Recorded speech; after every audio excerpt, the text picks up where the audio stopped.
Hello everyone, what is up, and welcome back to the third episode of this Hoffenheim career mode. I'm so excited. We've got the final of the European what's it called? It's called the European International Cup. And then we might do the first game against Rasenballsport Leipzig if we get the chance to, but we have a lot of transfer business to get through. So let's check what's happened between this episode and last. Alright, so we've had some big deals go through. Bayer Leverkusen have matched £18 million for Andre Kramaric. That's crazy. I don't know why they would do that. I didn't even enjoy playing with Andre Kramaric that much. So, but 18 million is quite a bit of money, and we will look to bring in a replacement later on in this episode.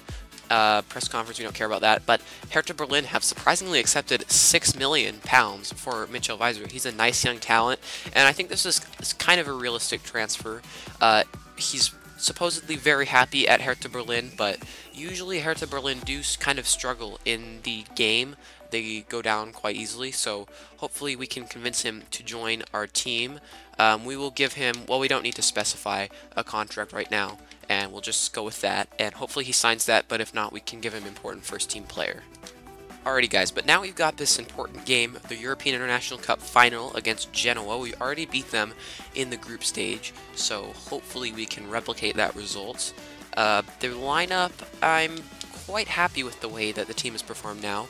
Kramaric will start up top, as it could be his last game for the club. I would like to put in Fabian Schär for Hübner, and we'll give Ermin Başakcic a chance on the bench to come in, but that's pretty good. I'm happy with that lineup. Let's get into this game. Of course, we are playing on Legendary with all of the sliders at 50, both for us and the computer here, as you can see. So let's go into this game, get a win, get some money, and then move on and do some transfers. Now playing it down the line for Gakpe. Toljan can't quite get back. Gakpe gets past Toljan, and Sula into the middle. Baumann, what are you doing? Paletti, oh, that's so close. Pavoletti, his name is. Baumann, what were you doing there? He just comes out, what is that? And straight to him. If that was a better player, it would have been a goal. Alright, Kajerbek throws it into Rudy. Now passing it to Kajerbek. Wagner's in quite a bit of space. Wagner with the shot on the turn. Has it, but it falls back to him and he scores! Yes, Sandro Wagner! That is a lucky goal, kind of. But, oh, I'm happy with that. There's just no big tackle there. No defenders coming across with any sort of urgency to get the ball away from Sandro Wagner. And he scores that on the rebound really easily. That's a FIFA goal, but I'll take it. 1-0. Pavoletti, Laxalt, good tackle, Kevin Vogt. And that's the halftime whistle. First half, nothing happened other than the goal. We had some chances, half chances. They had some half chances. The goal was like the only thing that happened that whole first half. Now through to Kramaric, and there's Jeremy Toljan going forward. Roll it across, good ball roll. Jeremy Toljan's in the box, he has a shot! Oh, and that cannon's off the bar. Wagner is there, and Perrin makes the save. Oh, Toljan so close, although Rupp gets it forward. Kramaric throws offside. Kramaric back to Toljan, good run. Toljan inside, there's nobody in the box. We'll just look to wait for somebody to run into the box. There's Wagner, he gets the header in, but straight at Perrin. Demirbay wins it back in the midfield. Now Toljan. Back into Demirbay. He sets himself up for the shot, but it's blocked. And Kramaric on the follow-up! Ooh, that is actually really close from Andre Kramaric, our striker who may be getting sold to Bayer Leverkusen. He just heads it over the bar. So close. Oh, Pandev getting past everybody. Now having the shot, but it's Baumann making the save. Uh-oh. Gakpe. To Mitchum. Okay, Genoa get a free kick. Just outside the box. And it's... Oh!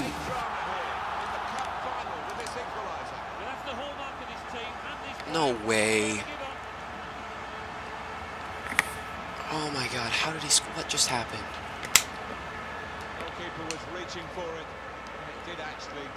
Oh, that's perfect. That's just a nice free kick. Baumann doesn't have a chance. The wall couldn't have... I mean, maybe they could have jumped and saved that. Baumann almost gets it, but doesn't. And now, despite what I feel has been a game that we should win, we probably will be going to penalties.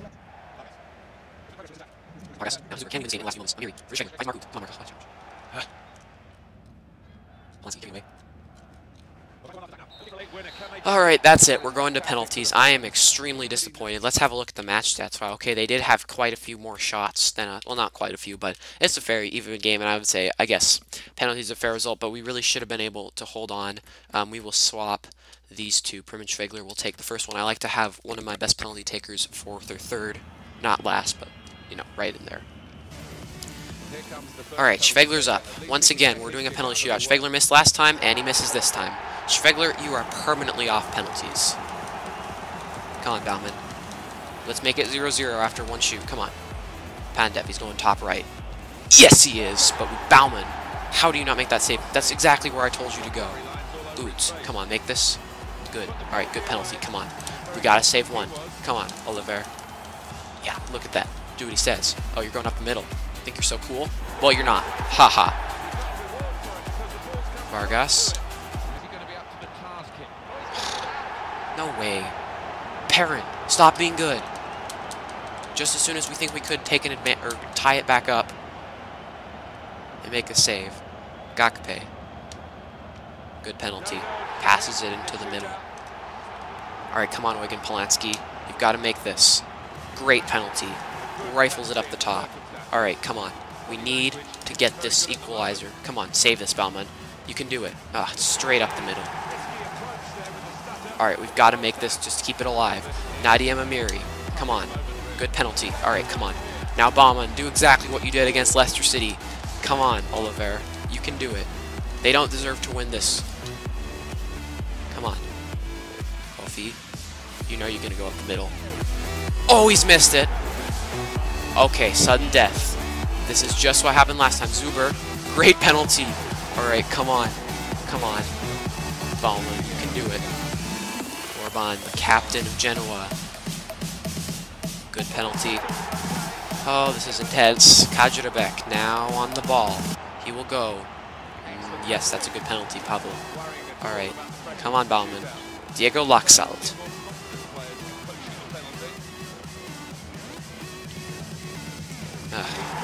Passes it up the middle. Kevin Vogt. Oh no. It's been saved by Perrin. Is this going to be it? Hentiletti. Stutters. Oh, Baumann makes the save. Okay, guys. This is such an intense penalty shootout. Now we've got one of our center backs shooting, and he scored, but just narrowly. Alright, they've got Nicham shooting. His next penalty. Will he make it? Yes, he will. It's a good penalty. This is so intense, guys. Niklas Sula. That's a great penalty from our center back. Alright, come on. It's 7-6 in this penalty shootout. Iso now making it. Now Oliver Baumann shooting against his other goalkeeper. And he makes it. Alright, it's 8-7. Come on, Mattia Perrin, you've done so well in this shootout. Will you lose it for your team? He's going to go up the middle. Oh, yes, he did. We won the penalty shootout. 8-7. Let's go, Baumann. You are the hero once again. Mattia Perrin made so many good saves against us. And then he misses the penalty to send us to glory. We win the European International preseason tournament. Perrin didn't look confident at all taking his penalty, puts it straight up the middle. We had a couple people miss. Remind me never to give Schwegler another penalty again in his life because he's missed 2 in both shootouts, and it's made me very nervous. But yes, Oliver Baumann, you are the hero. We win 8-7 on penalties. That is the most dramatic shootout I've ever been on in any FIFA. And there, now we have the trophy being presented to Eugen Polanski, the captain. Whew. Let's take it all in. First trophy, and hopefully the first of many. I've enjoyed it actually, taking part in this tournament over the course of the last few days, weeks.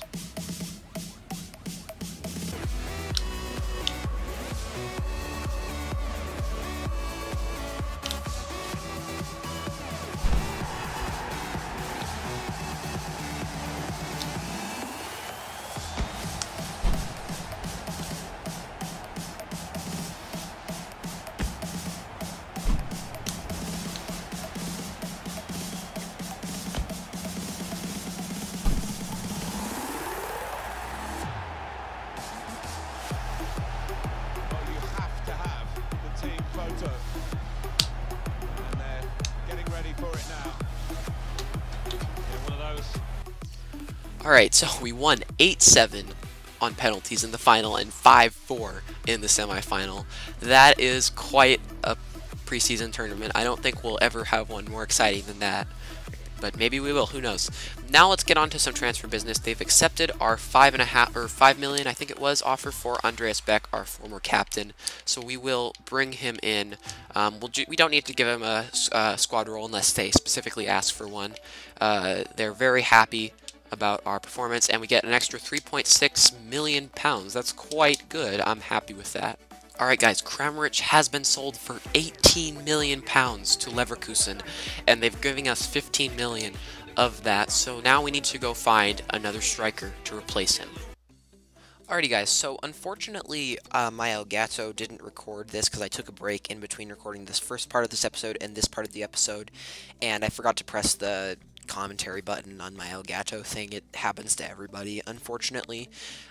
So the rest of this episode is going to be post-commentary, but to start off this post-commentary section, Mitchell Weiser accepts his contract for 6 million pounds, or the transfer deal was worth 6 million pounds, and then he accepted the contract, so we were able to bring him in, and I was like actually pretty happy about that because I know he's a good player, and I'd like to start him at left back because I mean I know he's versatile, and I'm sure he can play over there. And Andreas Beck, our former captain, is probably just going to be a rotation player, but mainly I just wanted to bring him back because when he was at Hoffenheim I really did like him, so he would eventually accept that contract that we gave him. And obviously, as you can see there, those were emails that we already had, and then I forgot to go back, and you know, my Xbox shut off and during the middle, so I lost a little bit, but none of the games or anything.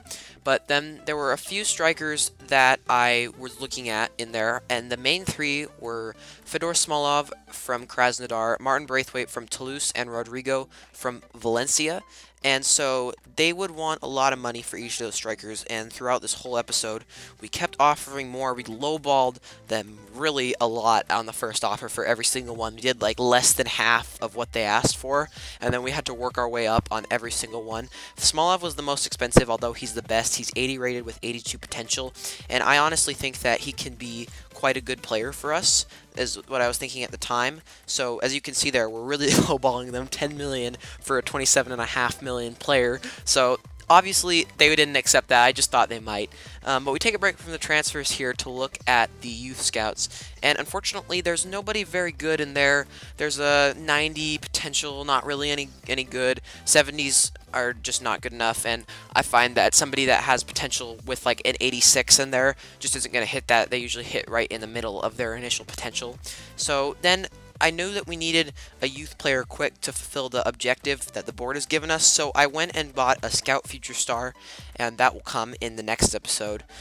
But yeah, and then the other one we can find in the Youth Academy, because we need to play 2 youth players in 10 matches. So that's going to be kind of difficult throughout the season. And as you can see here, we're putting in more bids for Smolov. We just kept inching up. I honestly probably should have been a bit more direct, but I just wanted to make sure to save the money that we could, because I also wanted to bring in a central midfielder into the team, and I wanted to save as much money as possible. But I know that we have 3 good center mids right now, but the thing is, we're going to need somebody who's really good as a backup in case somebody gets injured. I mean, Polanski is fine, but he's not. He's getting older. He's only going to go down. But we need some quality person that maybe can come in instead of Rupp, because I'm not 100% sure about Rupp, but he's good for right now. So maybe somebody like Lewis Holtby, Kessie from Atalanta, excuse me, that Chelsea put in a 21 million bid for. So eventually we would start putting in bids for Yannick. I don't know what his first name is. I think it's Frank. Yeah, Frank Yannick Kessie. But then in the end, we didn't have enough funds to do that deal, and I didn't think it was very realistic. But we were put in some inquiries there, and they're still rejecting our transfer offers for Martin Braithwaite, Rodrigo, and Fedor Smolov. But I wanted to try to keep the transfers realistic, and I felt that Kessie just wasn't going to be realistic because he's going for 21 million in real life, so it really wouldn't be fair for us to sign him in this save. And Luis Gustavo and Lorenzo Pellegrini would both be good players, but they're just out of our price range right now. We would maybe try to throw in a bid here for Pellegrini. I honestly can't remember this part. No, I guess we didn't decide to do that.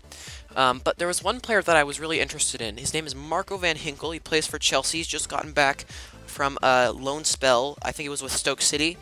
But I thought maybe we could try to pick him up on the cheap with 6 million was our initial bid. As you can see here, we're putting in more bids for Kessie, but none of them actually went through. And Smolov was the main striker that I was trying to get just because he has the best rating out of the three, and he had the best potential out of the three too. Well, actually, I think he had the same potential as Martin Braithwaite.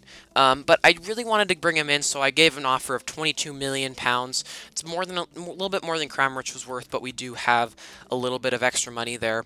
Rodrigo accepted his contract then, but he was probably my third choice out of Martin Braithwaite and Smolov, and then Braithwaite accepted. He's my second choice. He did have a bit of potential more than Rodrigo, but his overall is one less. I don't know how I'd feel about that, but I just felt that in the end, Smolov would probably be the better choice. And we're upping our offer there for Van Ginkel to 8 million, and Kessie we went in for again with 7 million, trying to make sure that we can get in both a striker and a central midfielder. Not sure if we would be able to do that, but Rodrigo ended up declining his contract because he wanted a squad role, which is fine, but as you can see above, Smolov accepted the offer, and when we have an option of Smolov, I decided that it was probably worth it to get him in. You know, I actually think all these strikers would probably be about equal, but Martin Braithwaite's somebody that a lot of clubs are looking into and a lot of people sign, and Rodrigo is kind of a little less, you know, he might move away from Valencia because he's pretty good, but I've seen a bunch of people sign him, but I've never seen anybody sign Smolov.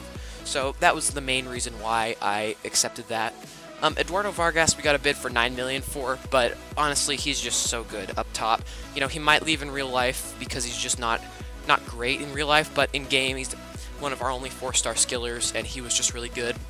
Kessie had his transfer offer accepted from Atalanta, but in the end, after we brought in Smolov, as you can see here, we didn't have enough money to bring in Kessie or Van Ginkel, which is alright, because what I then thought what we could do was maybe do a loan-to-buy offer, but I'm sure that would have worked with Kessie. But once again, I just decided that it wasn't very realistic to bring in a player that's being subject and rejected to a £21 million bid in real life. And Van Ginkel, I feel Chelsea would let go for maybe a fee a bit larger than this. Obviously, in real life, the fees are larger than those in FIFA.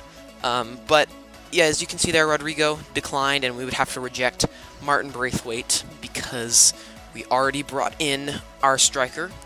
And yeah, Frank-Yannick Kessie, we would try to accept it, but we just wouldn't have enough money there. And I would be okay with signing him because, you know, career mode isn't necessarily the most realistic thing, but I mean, I guess in the end I just decided that it wasn't realistic enough once again. And I know I'm repeating myself a lot here, but this is the first real long post-com I've ever done. Let me know if you guys like it. I'm not really enjoying it so much myself, but I don't know. I just didn't press the record button, so I didn't have an option. But then, guys, we would take on Leipzig in our first Bundesliga match. In real life, this was a 2-all draw, and honestly, this was like one of the... I was really frustrated because this was the first match of the season. I was like, we should beat these Leipzig idiots. They're not going to be good. They're the worst team in the Bundesliga, supposedly. But as you can see, there are 2 new signings for each team. Timo Werner signed from Stuttgart in real life, and there is Smolov, who should prove to be a very good signing, but we shall see in this game. All 3 of our new signings are making their debuts: Andreas Beck, Mitchell Weiser, and Smolov up top. Beck would probably be a rotation fullback normally, but I just decided to put him in. And yeah, we started with Wagner up top instead of Vargas because I just felt that Wagner has that strength that we need, and Vargas is almost more of a center midfielder. I like playing him there, but he can also come on as a striker. But the first chance would fall to RB Leipzig. Forsberg down this right-hand side, passes it into Poulsen. Somehow he gets the shot off, but it is wide. Next, Demirbe played a nice through ball. I thought Rupp was offside there, and I thought the keeper would come for it, but neither of those things happened. And indeed, Lukas Rupp missed a great chance for the first of the game. But more than anything on that chance, I was just surprised about how high the Leipzig defense was. And on this next play here, where Demirbe went into Smolov, who found Rupp, the defense is just so high there, and the right back and the right center back just goes right between them. Wagner just runs up the field, holds off Lucas Klostermann, and scores. I just don't know what Leipzig are doing defensively. They're just holding such a high line, and we're putting a lot of pressure on them, and that's just a perfect ball through from Rupp, and we get a goal. I thought that was a pretty simple goal, and Leipzig should have had a better line there, and their defense looked very frail coming into this game. But we got the goal. Wagner did well to hold off the right back, Lucas Klostermann, and with a nice finish into the left corner past Gulashi, so we took a 1-0 lead in this match. However, the next chance to equalize would fall to Leipzig just before the break, as Ilshanker played it into Poulsen, and Kaiser, voice crack, on the edge of the box, missed a great chance to equalize. And just after the break here, Demirbe won it back in the midfield, found Rupp, and then Demirbe, another just blatant run right through the center backs. Neither of them picks it up, and it's just a nice little 1-2 between Demirbe and Rupp, and Demirbe just puts it in the bottom right-hand corner. I'm just not sure what's going on with Leipzig's defense. I just thought, you know, for legendary, regular difficulty on all 50 sliders, I just didn't understand what was going on with them. Demirbe passing it into Rupp and just back through to Demirbe. It's just a simple pass. Will Orban or Papadopoulos aren't tracking him, and it's just an easy goal to make it 2-0. Next chance would fall to us in the 57th minute as Rupp won it back in the midfield, played through Mitchell Weiser. He didn't even have to do anything to get past the defender, and Wagner is unmarked at the penalty spot. And to be fair, that was a very good finish, but again, poor defense from Leipzig. They just should be playing much better, I feel. In the game, they're just not as good as they are in real life, which is kind of unfortunate because it would be nice to see teams like that, but if they perform like that in the game, there's no way they will be staying in the Bundesliga this year. Weiser doesn't even have to do a fake shot like I thought I would. He just turns around and the defender goes right by. Nobody's marking Wagner, but I mean, like I said, that's actually a pretty good finish. Got some curve on it. Gulashi maybe could have done a bit better, but I guess he didn't see it till late. And all of a sudden, it's 3-0, so I decided to make a couple of changes. I brought off the goal scorer Wagner, brought off our captain Rudy. He worked hard. I put in Eugen Polanski, and then at left back, I put in Zuber because Beck had had a pretty good game up to that point. Not getting any assists or goals or anything, but, you know, working those wing-back positions is pretty hard and tiring. And so, anyway, after we made those substitutions, nothing really happened, but that was a very good tackle from Kevin Vogt that I included, because it was a very good goal-scoring opportunity, but Leipzig were denied by our center-back, Vogt. And then off of this free kick, Klostermann is caught ball-watching, and Demirbe with an emphatic finish. I initially thought that didn't go in, but then once it went in, I was like, oh wow, that was a really nice finish. It's kind of Frank Lampard-esque against Germany in the 2010 World Cup. I think it was Lampard, right? Not too sure about that one, but it's just exactly like that. Bounced in off the underside of the bar and then right back out again. So with goal line technology, that really helped it, but that was a very good finish. Had nice power and right off the underside of the bar, and as you can see from the next replay, I guess it did bounce off the underside of the bar over the line and then back out. So it is rightly called as a goal. So Kerem Demirbe gets 2 goals, Wagner gets 2 goals, and somehow we find ourselves winning this game 4-0. I do not know how that happened. I mean, Leipzig weren't bad going forward, but just defensively, they just had no shape whatsoever. Klostermann was always out of position, not picking anybody up, and I'm glad we didn't sign him up because he just doesn't look like he can hold the ball or hold his man at all. Lukas Rupp got the man of the match there with like 2 assists and then a bunch of passes and tackles in the midfield, so he definitely satisfied it. And after the first game, we're first in the league. Thank you guys all for watching this episode. I hope you did enjoy, and I'll see you all in the next one.